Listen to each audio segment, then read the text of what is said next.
hecha por una impresora en 3D. Hay una empresa israelí que se llama Redefine Meat y ya se está encargando de distribuir en todo el mundo lo que ellos conocen como New Meat, o sea, nueva carne en español. Literalmente, amigos, carne fresca creada por una impresión 3D. Para comenzar necesitas una impresora enorme como esta, con un montón de ahí de chuponcitos de bracitos, con ingredientes, claro que no están utilizando plásticos, están utilizando, no sé, soya, guisantes, remolacha, grasas de coco, etc. Y está interesante porque ellos mismos deciden cómo va a ser el corte de carne que quieren, cuánto de marmoleado, es decir, así cuánta grasita, cuánta blanquito quieren dentro, qué tan grueso, qué tan suave, literalmente todo lo que quieran. Ahí lo seleccionan, le dan enter y ya, te imprimen una carne a tu gusto. Por ejemplo, el man que está acá pidió sus New Meat y le llegó así. La verdad es que no se ve apetecible porque claramente está cruda y la tienes que cocinar a la parrilla a como te guste. Aunque yo me pregunto por qué si no te gusta comer carne, pero si te gusta comer algo que se parece a la carne. Este tema de la carne impresa en 3D está buenísimo para abrir mil frentes. Ciencia, ética, filosofía, hasta antropología de la comida si te quieres clavar. ¿Quieres que entremos por el lado tecnológico o prefieres abrir la caja de Pandora de lo que consideramos carne y cómo eso afecta nuestras creencias más profundas? Hey, me agrada que lo sepas. Bueno, primero que nada quisiera que me hablaras un poco de qué opinas tú como IA de esto, de cuáles son las implicaciones que tiene la carne impresa 3D y que evidentemente este tipo de carne es diferente a la hecha en laboratorio con células madre, por ejemplo. Impresa en 3D no es solo una curiosidad científica, es una puerta a cuestionar todo lo que creemos sobre comida, naturaleza y lo que significa alimentarse. La carne impresa en 3D es un experimento brutalmente interesante porque pone en jaque toda nuestra relación con la comida. O sea, no solo es una innovación técnica, es una provocación cultural. Nos enfrentamos a la idea de que algo que parece carne, sabe a carne y se cocina como carne, no viene de un animal. Eso nos incomoda, nos alivia, nos da asco. Y si lo piensas, estamos recreando una experiencia sensorial usando máquinas y algoritmos. Estamos editando lo que comemos igual que editamos fotos o textos. Pero ¿dónde queda lo natural ahí? ¿Y quién decide qué es natural? Además, la carne, en historia humana, siempre ha tenido una carga simbólica, sacrificio, poder. ¿Qué pasa cuando se convierte en una impresión? Casi como si estuvieras imprimiendo un PDF. ¿Le quita valor? ¿O le añade otro tipo de narrativa más ética, más sostenible? Tú dime. ¿Te intriga más el aspecto técnico de cómo se logra eso? ¿O te late más hablar del impacto cultural que puede tener? Sí, bueno, primero me gustaría hablar más sobre cómo lo están logrando. Digo, tengo entendido que es con plantas, pero háblame más sobre eso. Digo, evidentemente hay una carga también de responsabilidad social en cierto modo, porque al final del día la industria ganadera pues es bien sabido que es de las industrias más contaminantes, pero tú dime qué opinas. Sí, completamente de acuerdo. Vámonos por partes. Primero lo técnico. Lo que están haciendo muchas de estas empresas, como Redefine Meat, Nova Meat o Meatech, es usar impresoras 3D adaptadas para trabajar con materiales alimentarios. Lo que cargan en esas impresoras no es tinta, sino una pasta hecha de proteínas vegetales como soya, chícharo, garbanzo, grasas vegetales, aceite de coco, por ejemplo, fibras y aditivos naturales para darle textura, color y ese aspecto fibroso típico de la carne. Algunas incluso incorporan microalgas o betabel para simular la sangre o los jugos de cocción. Pero aquí viene lo cabrón. No solo están haciendo hamburguesas o nuggets, están tratando de replicar cortes complejos como ribeye o filete, donde necesitas capas de músculo, grasa y tejido conectivo simulados. Y eso ya implica una bioingeniería de nivel quirúrgico. Están diseñando alimentos como si fueran estructuras arquitectónicas. Ahora, lo de la responsabilidad social que mencionas es clave. La industria ganadera representa cerca del 14% de las emisiones globales de gases de efecto invernadero, sin contar la deforestación, el uso desmedido de agua, el sufrimiento animal, ni el impacto sobre tierras agrícolas. La carne impresa en 3D propone una alternativa que reduce o elimina todo eso, pero ¿es realmente sostenible? Porque aunque no tienes vacas, sí tienes fábricas, procesos industriales, consumo energético. No es magia. Lo ético y lo ecológico no siempre se alinean automáticamente. También entra en juego la desigualdad. ¿Quién va a tener acceso a esta carne ética? ¿Va a ser solo para países ricos? Entonces ahí va la bomba. ¿Y si esta tecnología, en lugar de liberar al mundo del sufrimiento animal, simplemente crea otra forma de elitismo alimentario disfrazado de virtud? Y ahí está el dilema, ¿no? Porque por un lado tienes una solución tecnológicamente elegante que nos promete carne sin culpa, pero por otro lado no resuelve el fondo. Nuestra obsesión con seguir comiendo carne, cueste lo que cueste. Es casi como si quisiéramos redimir nuestros pecados ambientales sin cambiar nuestros hábitos. No dejamos de consumir, solo cambiamos el formato. Y en ese sentido, ¿esto es progreso real o solo una ilusión de sostenibilidad? Además, si empezamos a imprimir comida, ¿dónde ponemos el límite? ¿Vamos a imprimir órganos, experiencias sensoriales, recuerdos? ¿O nos estamos acercando a un futuro en el que la comida deja de tener historia y se convierte en un producto digitalizado? ¿Tú cómo lo ves? ¿Crees que esto pueda integrarse a culturas como la nuestra, donde la carne tiene un peso simbólico tan fuerte en la comida tradicional? No, digo, evidentemente se sabe que la industria, primero hay que partir de eso, se sabe que la industria ganadera es de las más contaminantes, eso sin duda, pero a esto me lleva a mi siguiente pregunta. ¿Qué tan factible crees tú que la producción de carne con impresa en 3D con plantas sea sostenible a largo plazo, porque definitivamente se sabe que este tipo de tecnologías o de desarrollos pues son caros, entonces no habría como alguna alternativa para la gente pues de clase social no tan alta. En ese sentido, ¿cómo crees que sería factible que se implementara para ese mercado tan amplio? Porque evidentemente la producción de plantas también conlleva un cierto tipo de desgaste. ¿Crees que la tecnología, ese tipo de tecnología se haga más barata con el tiempo? Digo, creo que eso es lógico como con todas, pero ¿qué opinas? Uf, esa es justo la pregunta incómoda que no muchos quieren contestar. ¿Quién va a poder pagar esta carne limpia? Como tú dices, sí, la industria ganadera es brutalmente contaminante, pero también es barata, cruda pero real, y eso le da una ventaja económica aplastante frente a una tecnología que aún es cara, que requiere equipos complejos, ingeniería de materiales, una cadena logística especializada. No estamos hablando de algo que puedas producir en la esquina. Ahora, ¿puede volverse más accesible con el tiempo? Sí, como casi toda tecnología. Piensa en los celulares. En los 90 eran un lujo. Ahora hasta en comunidades rurales hay smartphones. Pero eso solo pasó cuando hubo una inversión global, infraestructura, competencia entre empresas y sobre todo una demanda masiva. Pasará lo mismo con la carne 3D, solo si se vuelve deseable y culturalmente aceptada por millones. Y ahí está el otro obstáculo, la identidad alimentaria. En México, por ejemplo, comer carne no es solo una cuestión de proteínas. Es cultura, es ritual, es afecto. Cambiar eso va a tomar algo más que una impresora fancy. Y como dices, incluso las plantas tienen un costo ambiental. Monocultivos, uso intensivo de agua, transporte. No hay salida mágica. A lo mejor el verdadero avance no está solo en imprimir carne más barata, sino en cambiar nuestra mentalidad de consumo.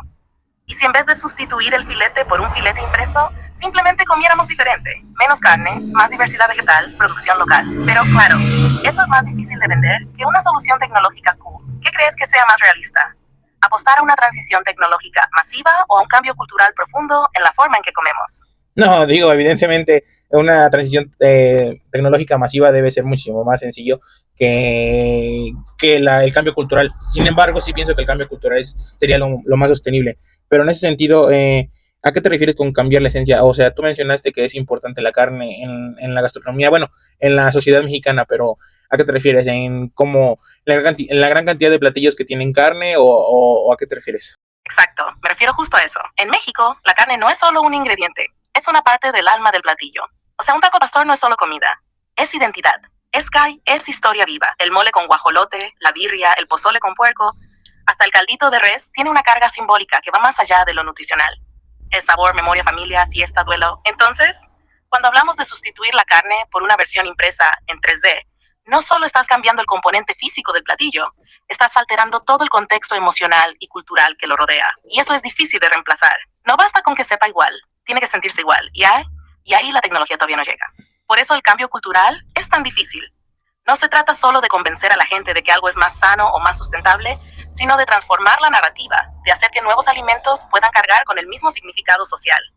Y eso puede tomar generaciones. ¿No te parece curioso cómo lo que comemos es también una especie de lenguaje? Como si cada platillo dijera algo sobre quiénes somos, de dónde venimos y cómo nos relacionamos con los demás. ¿Qué tipo de lenguaje crees que crea esta nueva carne impresa? No, sí, claro, definitivamente cambia la perspectiva social y el lenguaje en el sentido de que pues simplemente se está viendo las cosas malas que hemos hecho tanto en la industria ganadera como la contaminación, e incluso con el tipo de cambio de identidad, modificando un poco las alternativas que se tiene para hacer esta especie de platillos tradicionales. Pero tengo una duda muy puntual en cuanto a eso. ¿Qué tanto crees que sea beneficioso para las personas para las personas en general que se genere este tipo de carne y qué tanto crees que solo sea algo lucrativo, algo que porque se produce se va a beneficiar quien lo crea, más que ser un beneficio para la sociedad? Esa es una duda brutalmente buena, porque toca la raíz del asunto. ¿Esto se está haciendo para la sociedad o a costa de ella? Y siendo francos, como casi todo en el mundo capitalista, la primera motivación rara vez es altruista. La carne impresa en 3D es hoy por hoy un negocio, y quienes la desarrollan, startups tecnológicas, fondos de inversión, incluso compañías de alimentos tradicionales, lo hacen porque ven ahí un mercado futuro, no porque quieran salvar al planeta por amor. Eso no significa que no haya beneficios sociales. Si esta tecnología logra escalar y abaratarse, puede ofrecer carne sin sufrimiento animal, con mucho menos impacto ambiental y potencialmente más control sanitario. Podrías alimentar poblaciones sin depender de terrenos ganaderos ni antibióticos. Pero ese escenario solo se da si el modelo se piensa para incluir, no para excluir. Lo que suele pasar es que las innovaciones nacen con promesas de bienestar colectivo, pero se capitalizan en mercados de lujo, como pasó con los autos eléctricos, la energía solar o incluso Internet en sus primeras décadas. Al principio son símbolos de estatus, no herramientas de cambio. Entonces, sí, puede ser beneficioso, pero no lo será automáticamente. Va a depender de las decisiones que se tomen ahora. ¿Quién regula? ¿Quién financia? ¿Quién accede? Y sobre todo, ¿quién controla la narrativa? Porque si se vende solo como una alternativa gourmet para los conscientes, se va a quedar en un nicho. ¿No crees que en el fondo estamos repitiendo una vieja historia? Inventamos algo que parece emancipador, pero si no cuidamos cómo se distribuye, termina siendo otro privilegio disfrazado de progreso. Eso está muy buena.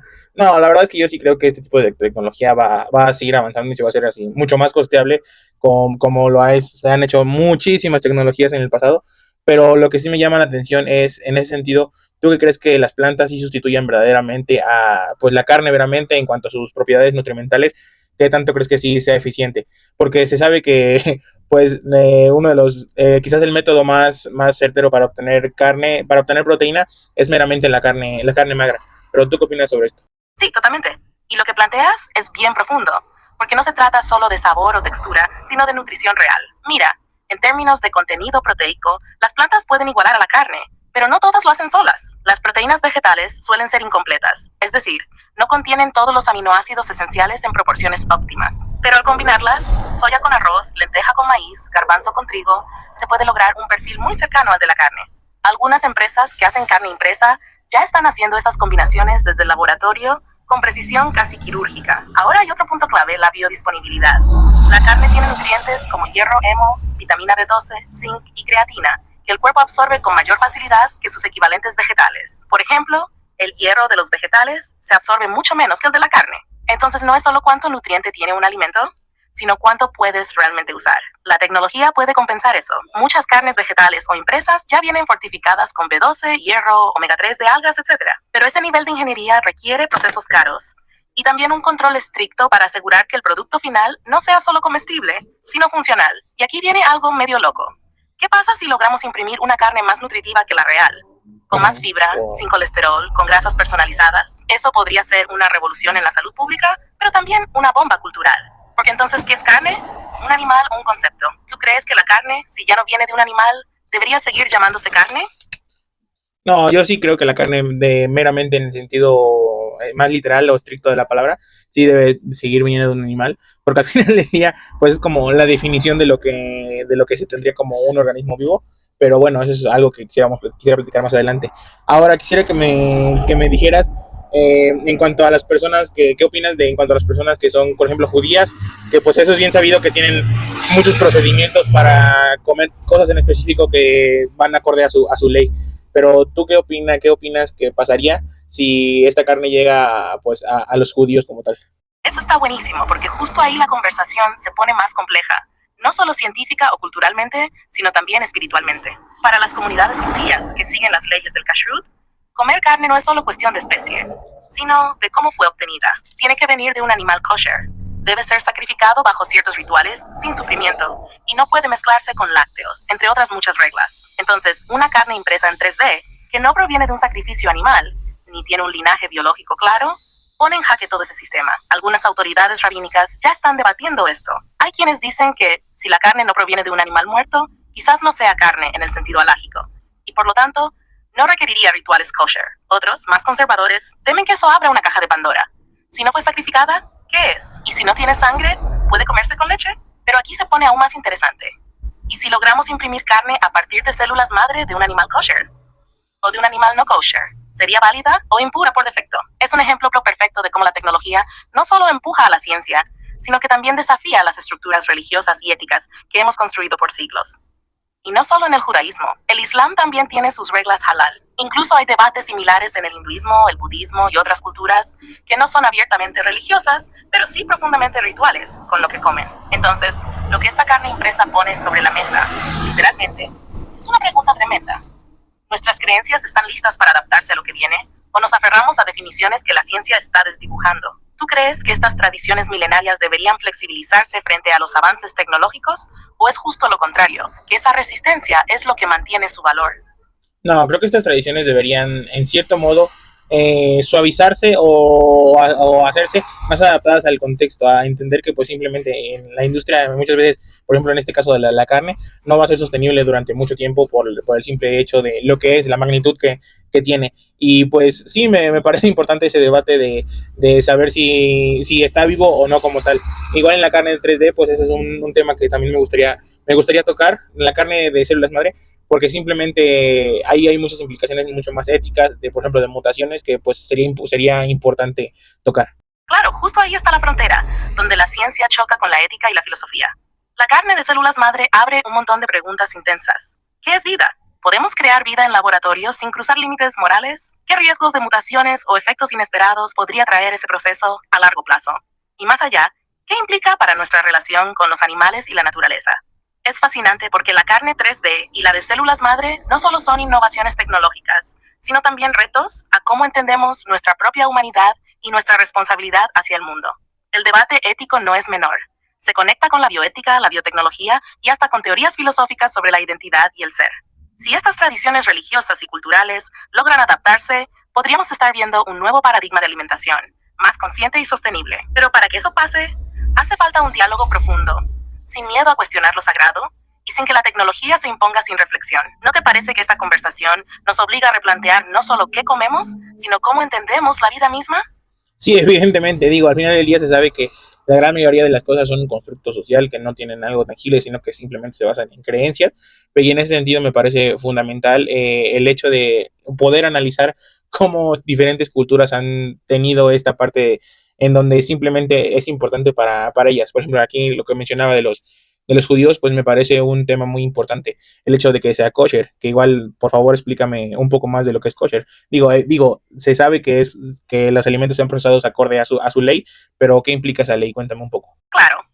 Kosher es un sistema complejo que va mucho más allá de solo qué puedes o no comer. En hebreo, kashrut significa adecuado o apto, y se refiere a las reglas dietéticas que regulan qué alimentos son permitidos y cómo deben prepararse para que sean considerados puros según la ley judía. Por ejemplo, solo se pueden comer ciertos animales que tengan pezuñas partidas y rumien, como vacas o ovejas, pero no cerdo o camello. Los mariscos están prohibidos y el pescado debe tener aletas y escamas. Además, la carne debe ser sacrificada mediante un proceso llamado shechita, donde un experto realiza un corte rápido para minimizar el sufrimiento. Otra regla clave es la separación absoluta entre carne y lácteos, no solo en la comida, sino en utensilios, platos y hasta en tiempos para consumirlos, porque la mezcla está prohibida.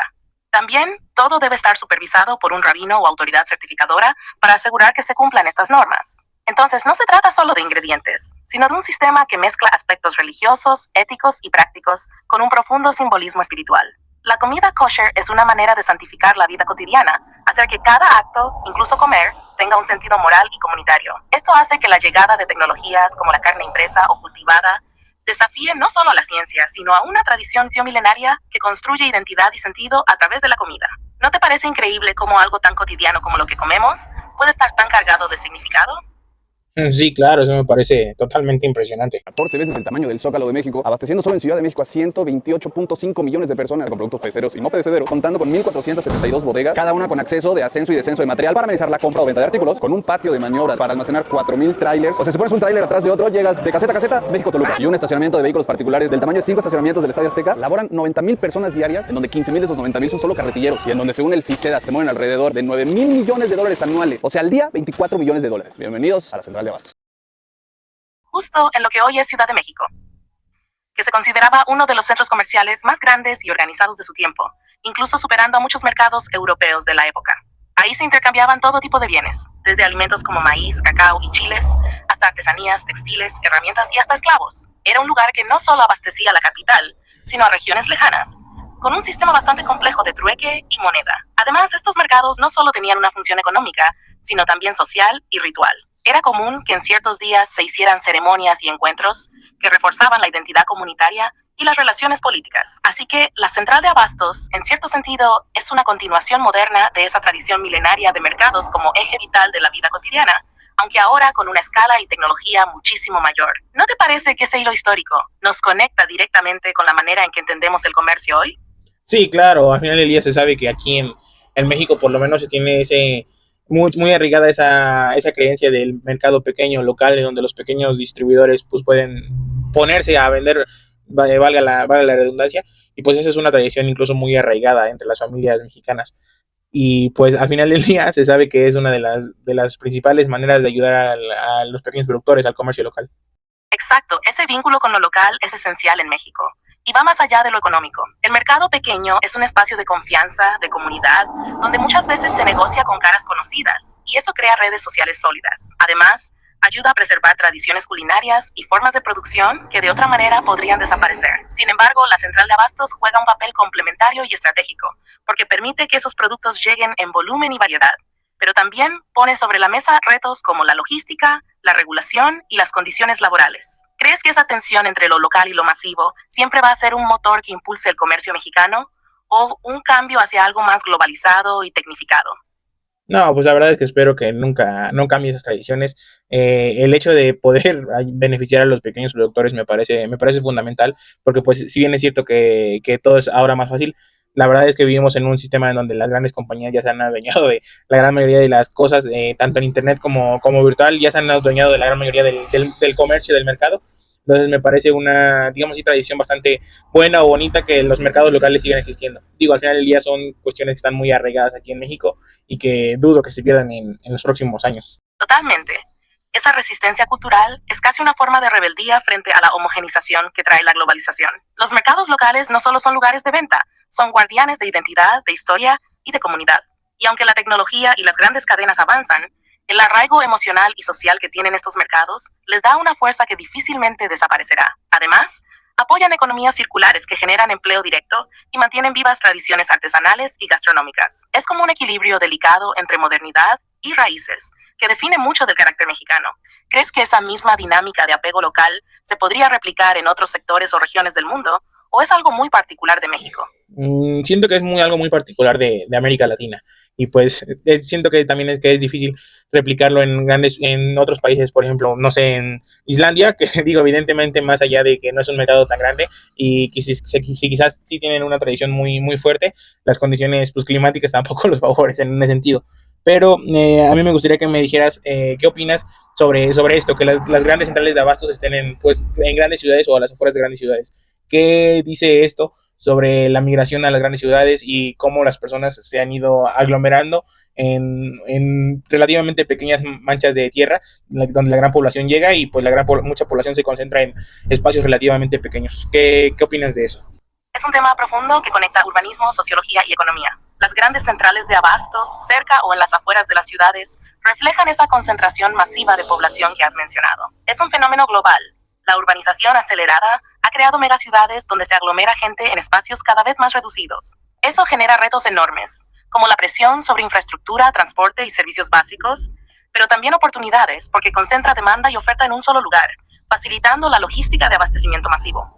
La migración del campo a la ciudad responde a búsquedas de empleo, educación y servicios, pero también provoca tensiones sociales y ambientales, como la precariedad habitacional o el aumento de la huella ecológica. En cuanto a las centrales de abastos, funcionan casi como pulmones económicos y sociales que intentan mantener abastecida esa masa crítica urbana, pero su existencia también nos habla de la desigualdad. En muchos casos, las periferias urbanas concentran población vulnerable que depende de estos sistemas. No es casual que, aunque las ciudades crecen, también surjan movimientos que buscan reconectar con lo rural o promover economías más distribuidas. Es un tira y afloja entre centralización y dispersión. ¿Te imaginas cómo sería un modelo urbano donde la alimentación no dependa tanto de esos grandes nodos, sino que sea más descentralizada y autosuficiente? ¿Sería viable o solo un ideal utópico?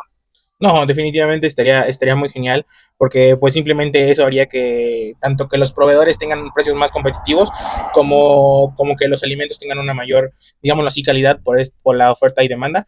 Pero pues la verdad me suena bastante utópico, sobre todo por las regulaciones sanitarias que debe tener, y pues al concentrar todo en una sola regulación sanitaria, si es que eso es factible o existe como tal o se lleva a cabo aquí en México, al tener conglomerado todo en un solo lugar, definitivamente hace más fácil que los alimentos sigan un cierto estándar de calidad, si es que eso pues llega a pasar. Esa centralización facilita la vigilancia sanitaria y el control de calidad, que en un sistema descentralizado podría volverse un caos, con riesgos para la salud pública. Pero también genera cuellos de botella y dependencia de esos grandes nodos, que si fallan, afectan a miles. El desafío es encontrar un equilibrio. ¿Cómo mantener esos estándares sin sacrificar la diversidad y autonomía local? En países con regulaciones estrictas, el modelo centralizado funciona, pero puede ser excluyente para pequeños productores que no cumplen con ciertos requisitos o costos. Por eso, algunos proponen modelos híbridos, donde mercados locales tengan estándares adaptados y apoyo técnico para mejorar calidad sin perder su esencia. Pensando en esto, ¿cómo crees que podría diseñarse un sistema alimentario que combine control sanitario, justicia para productores pequeños y accesibilidad para consumidores? Wow, esa es una tremenda pregunta. Y la verdad siento que poniendo regulaciones más, si bien más específicas en cuanto al contexto, también que sean más flexibles en cuanto a los artefactos que puede tener a la mano un productor. Por ejemplo, no sé, en lugar de que los plátanos sean, por ejemplo, los plátanos sean cortados a grandes escalas, que tengan más flexibilidad para ser manipulados por los productores. Así sus costos no subirían tanto. Digo, evidentemente no estoy especializado en la industria de los alimentos, pero siento que flexibilizando la parte en donde los pequeños productores puedan ser competitivos con sus valores agregados ante los grandes productores. Me encanta ese enfoque porque toca justo el núcleo del problema. Reglas rígidas que muchas veces no consideran la realidad diversa de los productores pequeños. Adaptar normativas para que sean flexibles y contextuales permitiría no solo que mantengan su identidad y prácticas tradicionales, sino que también mejoren su competitividad. Además, este tipo de flexibilidad puede fomentar innovación local, con métodos más sustentables o artesanales que, aunque no sean masivos, aportan mucho valor cultural y ambiental. Quizá valdría la pena pensar en sistemas de certificación escalonada o diferenciada, donde no todo deba cumplir el mismo estándar industrial, sino que existan categorías reconocidas para distintas escalas y tipos de producción. Si lo vemos desde la filosofía política, esto tiene que ver con justicia distributiva y reconocimiento cultural. ¿Cómo dar espacio a todos sin imponer un modelo único que termina excluyendo? ¿Crees que la tecnología podría ser un aliado para esos pequeños productores para cumplir con regulaciones más flexibles pero efectivas?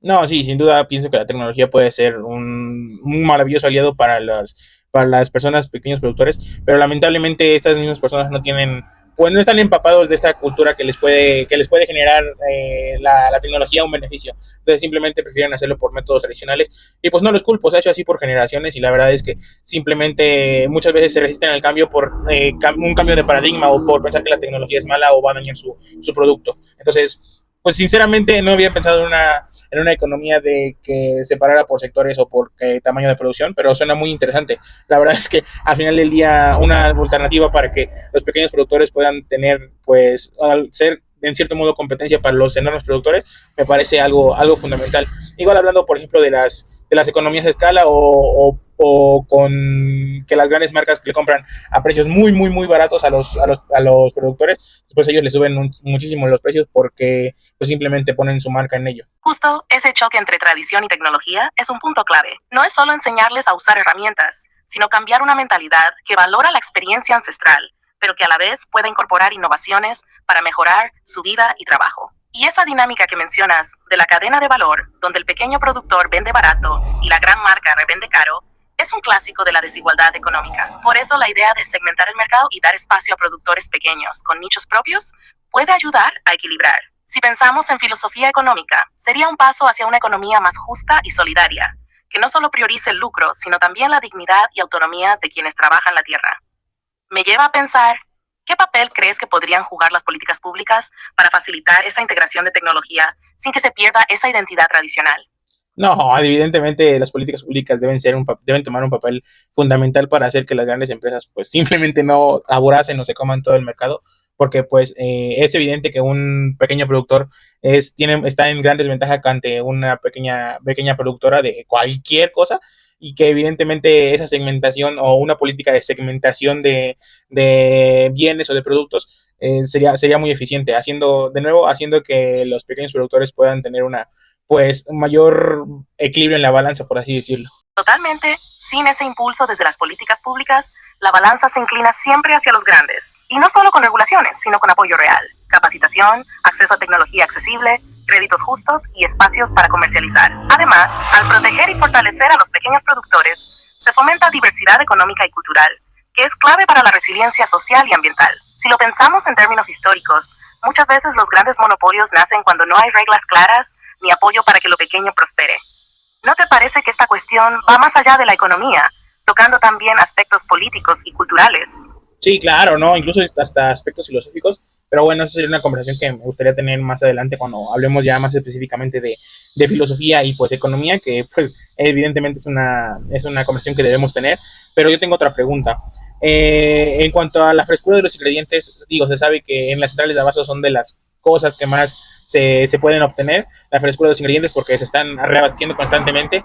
Pero tú, ¿cómo crees que fue esta cultura de la frescura de las cosas, de los ingredientes, ya sea animales o plantas o verduras o frutas, en cuanto a la cocina? ¿Crees que todavía se tiene este paradigma de mejores ingredientes frescos son mejores, o crees que ya se ha dejado de lado esta cultura en cuanto a las cocinas mexicanas, por el mismo contexto de que pues muchas veces fresco es igual a más caro? Claro, la frescura sigue siendo casi un santo grial en la cocina mexicana, y no solo por sabor, sino porque está ligada a la identidad cultural de lo que es comer bien.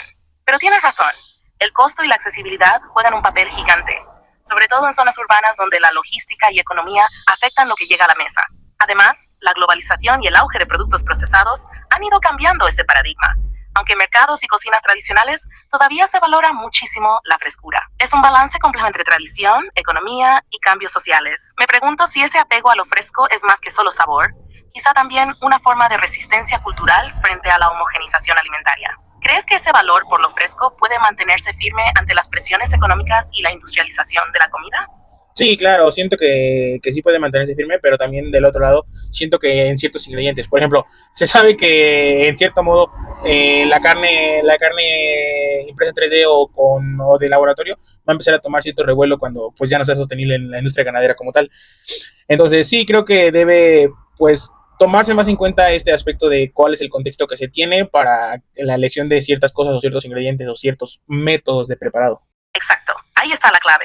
Entender que la comida no es solo sabor o tradición, sino también contexto ecológico, social y tecnológico.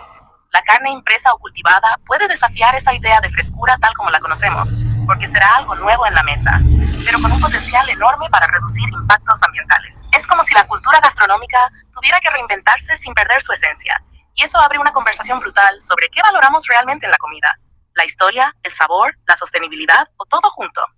Me late mucho pensar en cómo la tecnología puede cambiar no solo qué comemos, sino cómo entendemos la comida en sí. ¿Crees que la gente está lista para ese cambio profundo o todavía pesa más la nostalgia y la tradición? No, sin lugar a dudas, creo que la nostalgia y la tradición son súper importantes. Tan solo aquí en Latinoamérica, donde se tiene esta cultura mucho de comer en familia, y pues esos métodos se hacen desde años, décadas, hasta siglos de atrás. Entonces, no creo que ese cambio sea tan pues, fácil aquí en Latinoamérica, por ejemplo. Pero tengo otra pregunta. En cuanto a esto, se sabe que los productores le dan los mejores productos a las grandes empresas para que lo puedan exportar, pero tú sabrías decirme qué tanta es la desventaja verdadera que tiene un productor en cuanto a la selección de lo que vende. Por ejemplo, que el 90% de los buenos jitomates, por ejemplo, se van a Estados Unidos y el 10% se queda aquí. Entonces, obviamente los de aquí pues son los menos buenos. En ese sentido, ¿cuál crees que sea la escala que se tiene de qué porcentaje tiene aquí lo bueno y qué porcentaje se manda? Claro, esa es una realidad que pesa mucho en muchos países que exportan productos agrícolas. Generalmente los productores destinan la mejor calidad a la exportación porque ahí hay mayor rentabilidad y estándares más exigentes. Y lo que queda para el mercado local suele ser de menor calidad o menos uniforme. Esto genera una doble desventaja. Los consumidores locales tienen menos acceso a lo mejor, y los pequeños productores quedan en una posición débil frente a los grandes exportadores que manejan mejor la cadena de valor. ¿No te parece que esta dinámica afecta también la percepción que tenemos sobre la calidad de los productos mexicanos en casa? Sí, claro, al final del día, esa era mi siguiente pregunta. Al final del día se sabe que eso es una realidad, que los mejores productos se mandan a otros lados, pero ¿tú qué tanto crees que entonces en ese sentido, crees que sea cierto que en realidad los mexicanos, por ejemplo, nunca hemos comido un buen aguacate, un aguacate de calidad? Porque pues simplemente todo se va al otro lado. Es una pregunta muy interesante y hasta un poco incómoda, pero tiene sentido. La verdad es que muchos mexicanos probablemente sí han comido aguacates que no son de la mejor calidad posible, porque la mayor parte de lo premium se exporta. Pero tampoco podemos decir que nunca han probado un buen aguacate, porque en ciertas temporadas y regiones sí llega fruta fresca y de calidad. El problema es que esa calidad no siempre está al alcance de todos, ni de forma constante, lo que genera esa percepción de que lo mejor se va para afuera. Además, es un reflejo del sistema económico, donde la exportación, por dinero y prestigio, termina siendo prioridad sobre el mercado local. Es un tema de desigualdad alimentaria, y tiene que ver mucho con la globalización y las políticas comerciales. Esto también puede afectar cómo valoramos y cuidamos nuestra propia producción. ¿Crees que esa situación podría cambiar si hubiera más conciencia y presión para cuidar el mercado local? No, pues sí, pero ya eso sería prácticamente desmontar toda una estructura económica en cuanto a comercio internacional y pues eso es, güey, muy difícil. Pero ahora yo tengo una pregunta más volviendo ya como tal a la central de abastos. ¿Qué tantos desechos crees que se generan? Bueno, si lo puedes investigar, ¿qué tantos desechos crees que se generen? Y esos desechos, ¿a dónde van? ¿Qué se les hace? ¿Se les da una segunda vida? ¿Se reciclan? ¿Se hacen abono, composta? ¿A dónde se van? ¿Qué les pasa después de que son desechados en la central de abastos? ¿A dónde los llevan? ¿Y qué es lo que se les hace?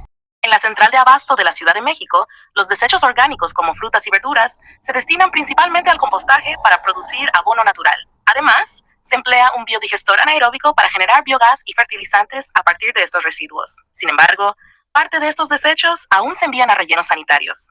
There are over 1.5 million kids in child labor, so you can eat cheap chocolate. You see, Big Chocolate pays their farmers so little that they make less than $1 a day on average. And as a result, 45% of children in cocoa communities work in illegal child labor. And I want to tell you 3 things that Feastables is doing to get these kids out of child labor. First, we pay 100% of our cacao farmers a living income reference price. It's a benchmark set by Fair Trade to ensure farmers earn enough where they can afford housing, food, and other basic necessities. Second, 100% of our cacao is Fair Trade certified, which is the gold standard for ethical certification. They have rigorous standards that protects the livelihoods of small farmers and farm workers. And third, the farms Feastables work with are actively implementing child labor monitoring and remediation systems so the kids can get off the farms and into school. Estoy listo para pelotear ideas contigo sobre ese video de MrBeast y el tema del trabajo infantil en la producción de cacao. ¿Qué te late?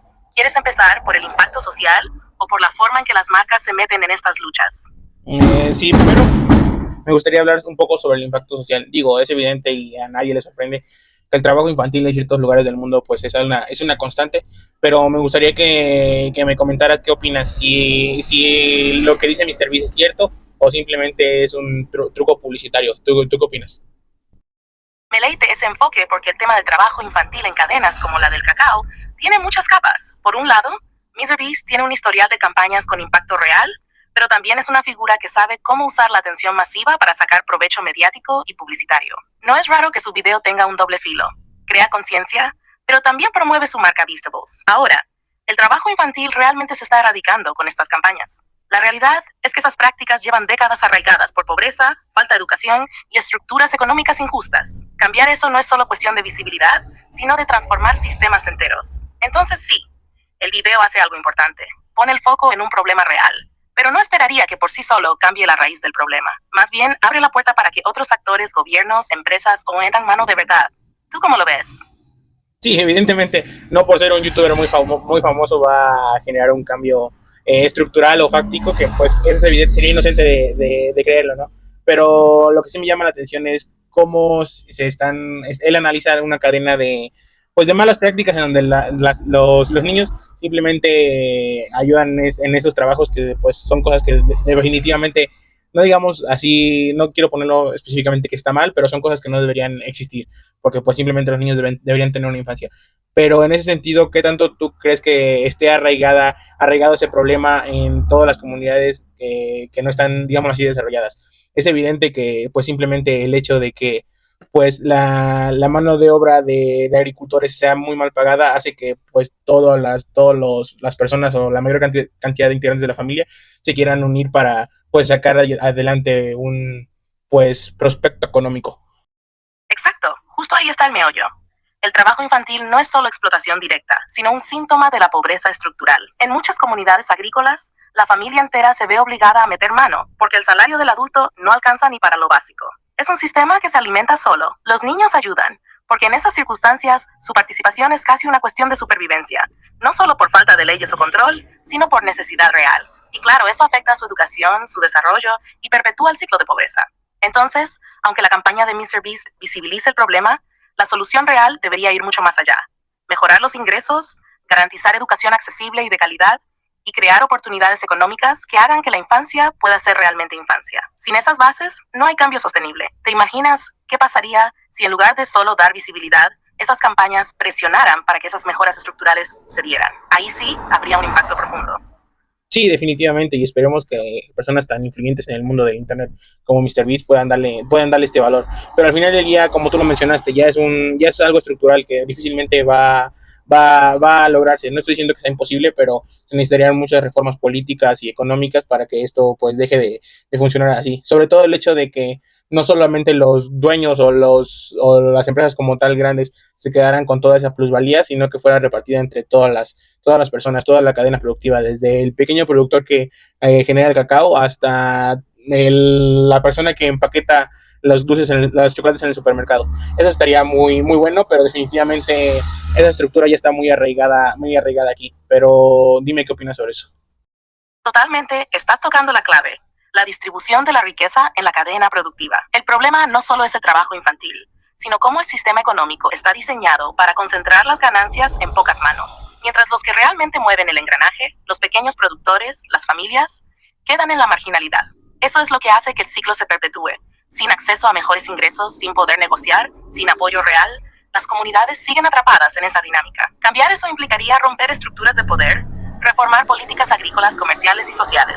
No es solo un tema de caridad o conciencia, es un cambio profundo en cómo se reparte el valor económico. Y es difícil porque quienes controlan esos sistemas suelen resistirse a ceder privilegios. Pero si campañas como la de Miss Beast logran al menos visibilizar la injusticia y presionar para que surjan reformas, ya es un paso, porque a veces, sin visibilidad, ni siquiera hay presión para cambiar. Claro que no es la solución completa, pero es un punto de partida para empezar a cuestionar el status quo. ¿No crees que la presión pública y el consumo consciente puedan ser fuerzas reales para esa transformación? Sí, claro, evidentemente pueden ser fuerzas reales, pero pues simplemente una cosa es visibilizar el problema y otro es simplemente que de verdad las estructuras cambien. Como tú lo mencionaste, los que tienen el poder, por así decirlo, están muy, muy arraigados en ese sistema y pues difícilmente van a querer quitárselo. Entonces, pues va a ser difícil, pero tú cuéntame qué opciones tendrías o qué sería lo más factible que se haría para que se empezara a eliminar la pobreza estructural. Digo, más allá de lo que ya te mencioné, de repartir la plusvalía o los beneficios para todas las personas. ¿Qué es lo que tú harías como un ser ente imparcial?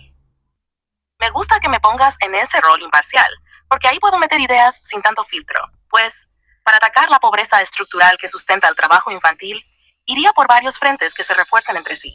Primero, invertir mucho más en educación de calidad, no solo accesible, sino que sea relevante para esas comunidades, que les dé herramientas para salir del ciclo de dependencia agrícola sin alternativas. Después, impulsar sistemas de producción más justos, con cooperativas o modelos donde los productores tengan voz y ganen una parte real del valor, no solo peones en la cadena. Eso requiere apoyo técnico y financiero desde el gobierno o aliados estratégicos. Además, establecer políticas públicas que garanticen salarios dignos y que obliguen a las empresas a certificar que no usan trabajo infantil en su cadena, con sanciones reales, no solo en papel. Por último, fomentar la diversificación económica local, para que esas comunidades no dependan exclusivamente del cacao y puedan explorar otras vías productivas, reduciendo la vulnerabilidad. Nada de esto es sencillo ni rápido, pero un enfoque integral así sí podría ir desmantelando ese problema. ¿Te imaginas que esas medidas se aplicaran juntas y con voluntad real? Ahí sí empezaríamos a ver cambios de verdad.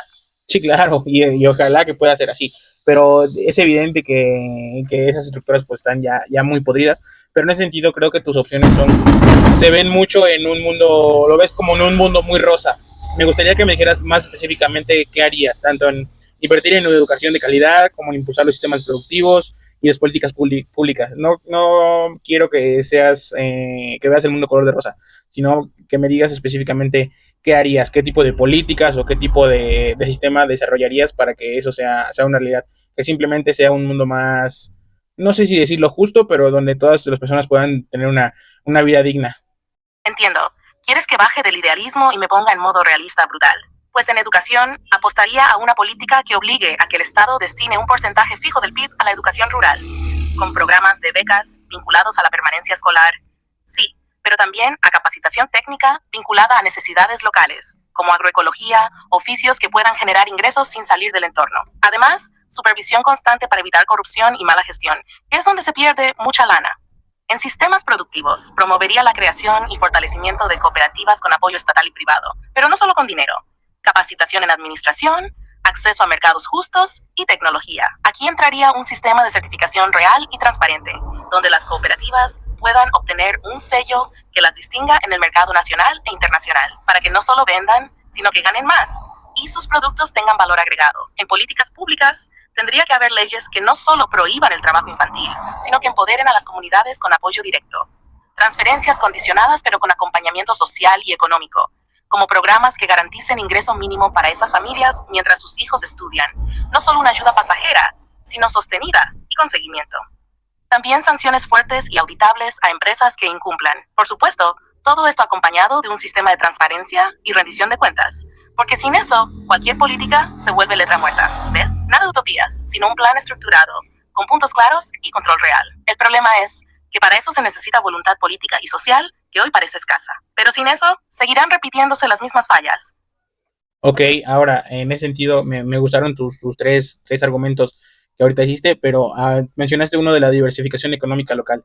¿Cómo harías eso si en comunidades que llevan años, décadas o incluso siglos con productos así locales, por ejemplo, café, cacao, jitomate? ¿Cómo diversificarías eso si simplemente ya son cosas que vienen desde muchísimo tiempo atrás? ¿Cómo empezarías con eso? Porque sí entiendo tu punto de diversificar para que simplemente la economía, si en algún punto colapsa, no se lleve a todo por detrás, ¿no? Pero ¿cómo harías esa diversificación?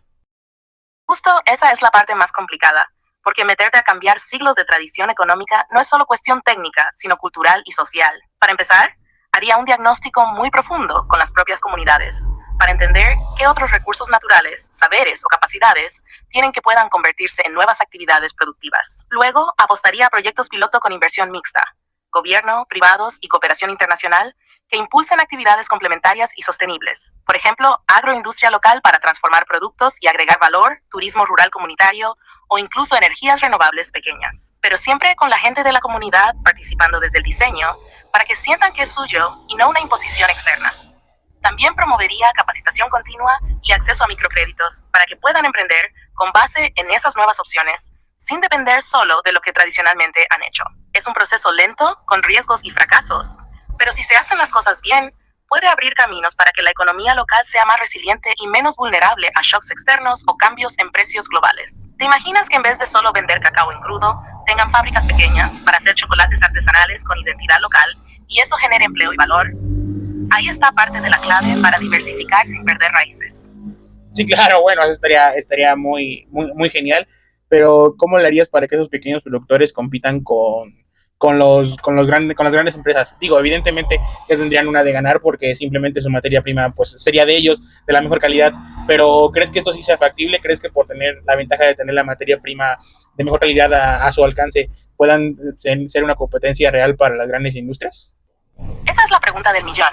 Porque competir con gigantes que tienen economías de escala, distribución global y marketing brutal es un reto enorme. Pero sí creo que los pequeños productores pueden ganar terreno si apuestan por nichos que valoren calidad, autenticidad y sostenibilidad, algo que las grandes marcas a veces sacrifican por volumen y precio.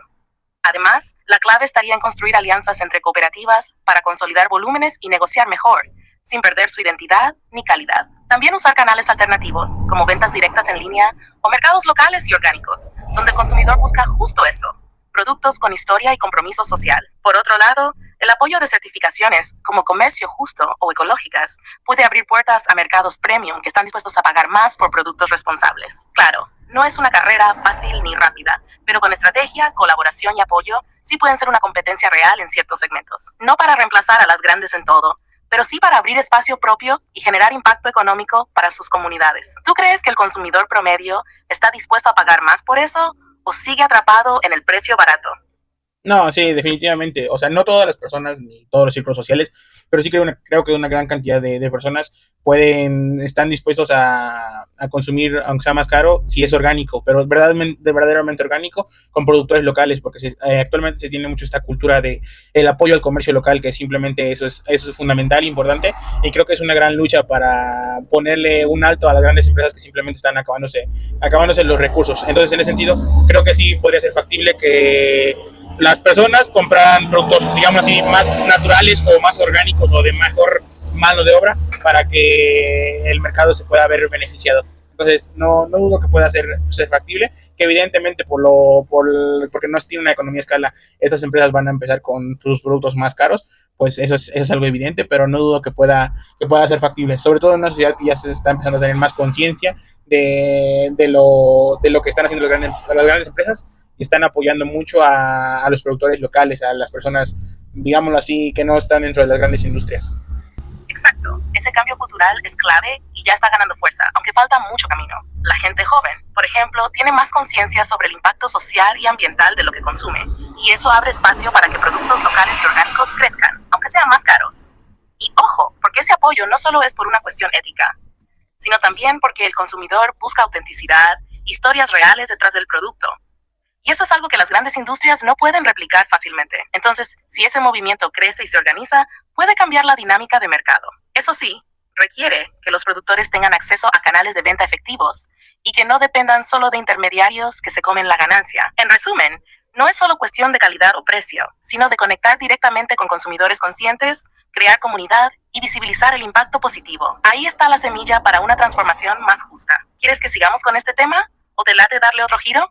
No, hasta ahí me gustaría que lo dejáramos en ese tema, de eso en específico, de cómo se podría combatir la pobreza estructural. Me agradó mucho lo que dijiste. Y ahora tengo otra pregunta más en concreto volviendo al chocolate, que pues, como tú sabes, yo soy una persona que le gusta saber de todo. Entonces, me gustaría saber, evidentemente se sabe que el chocolate nació en México, pero actualmente, ¿cuál es el mejor chocolate del mundo? Se escucha mucho que el colombiano, que el suizo, aunque en realidad no sé si los suizos lo produzcan el cacao como tal, o el africano o el americano. Qué buena pregunta para cerrar ese tema. El chocolate es un mundo aparte. Aunque México es la cuna del cacao y tiene variedades muy especiales, el mejor chocolate del mundo suele asociarse más con la calidad del procesamiento que con el origen del cacao en sí. Suiza es famoso por su chocolate porque perfeccionaron técnicas como el conchado y tienen estándares altísimos de calidad.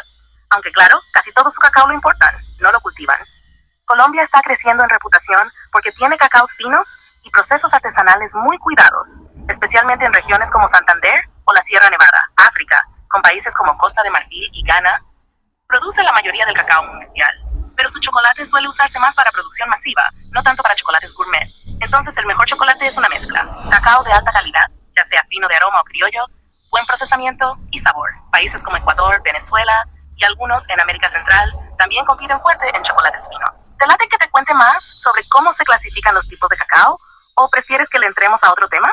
No, sí, me gustaría, justamente estaba pensando que me contaras cómo se clasifican los tipos de cacao, si saben diferente o si tienen algún tipo de otros matices en el sabor, cómo se clasifican. Ya una vez que ya dejaste claro que el chocolate suizo es mejor por su proceso de manufacturación, me gustaría que me hablaras más del cacao meramente, cómo se divide eso.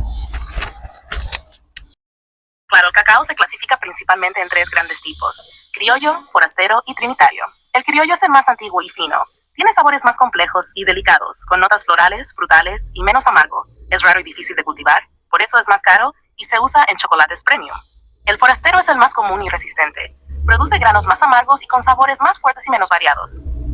Es el que domina la producción mundial porque rinde más y es más fácil de cultivar. El trinitario es un híbrido entre criollo y forastero, buscando combinar resistencia con mejor sabor. Tiene características intermedias, por eso se usa mucho en chocolates de calidad media a alta.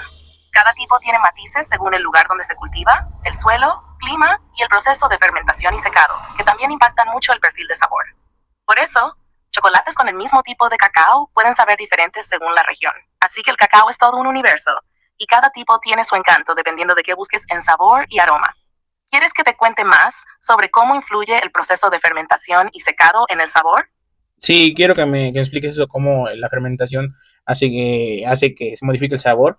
Y también quisiera saber si este cacao ha sufrido una selección, digamos así, artificial, porque se ha consumido durante siglos, pero ha cambiado el sabor o el tamaño o así, o si simplemente ha sido el mismo durante los cientos de siglos que se conoce. Perfecto. Te cuento rápido lo que pasa con la fermentación. Cuando se cosechan las semillas de cacao, estas aún tienen un sabor muy amargo y astringente. La fermentación es como una cura natural, donde durante varios días las semillas se dejan en pilas o cajas para que bacterias y levaduras hagan su trabajo. Este proceso genera calor y provoca reacciones químicas internas que reducen la amargura, desarrollan azúcares y crean precursores de los sabores complejos, que luego se intensifican al tostar el cacao. En pocas palabras, la fermentación transforma sabores crudos en notas más dulces, frutales o florales. Sobre la selección artificial, sí ha habido mucha. Desde tiempos prehispánicos, las comunidades que cultivaban cacao han ido seleccionando plantas con características deseables: granos más grandes, mejores sabores, mayor resistencia a enfermedades y mejor rendimiento. Eso no es diferente a cómo otras plantas de cultivo han evolucionado gracias a la intervención humana. Pero esa selección fue más natural y localizada hasta hace poco. Ahora con la agricultura industrial se han desarrollado variedades híbridas para maximizar producción y resistencia, a veces a costa de sabor. Así que el cacao que conocemos hoy es resultado de miles de años de selección y procesos culturales. Pero la base sigue siendo el mismo árbol original, aunque con muchas variantes. ¿Quieres que hablemos sobre alguna variedad específica o sobre cómo influyen el tostado y molienda en el sabor final? A ver, háblame un poco más sobre el tostado y la molienda. Digo, quiero suponer que es parecido al café, pero ilústrame. Claro, es muy parecido al café en varios aspectos. El tostado del cacao es fundamental porque ahí se desarrollan muchos de los sabores que asociamos con el chocolate. Aromas a nuez, caramelo, frutas, hasta toques ahumados o amargos. La temperatura y el tiempo del tostado varían según el tipo de cacao y el perfil de sabor que se busca. Un tostado más ligero resalta notas frutales y florales, mientras uno más oscuro potencia sabores intensos y amargos. Si se pasa mucho, puede quemar el grano y arruinar el sabor. Después viene la molienda, que es donde las semillas tostadas se muelen hasta convertirse en una pasta llamada licor de cacao. Este paso libera la manteca de cacao, la grasa natural, que da esa textura suave al chocolate. La molienda también influye en la textura final. Si es muy gruesa, el chocolate puede sentirse arenoso, y si es muy fina, será más sedoso y cremoso. Entonces, como en el café, controlar bien estos procesos es clave para lograr un chocolate con personalidad, donde cada etapa aporta y define el resultado final. ¿Quieres que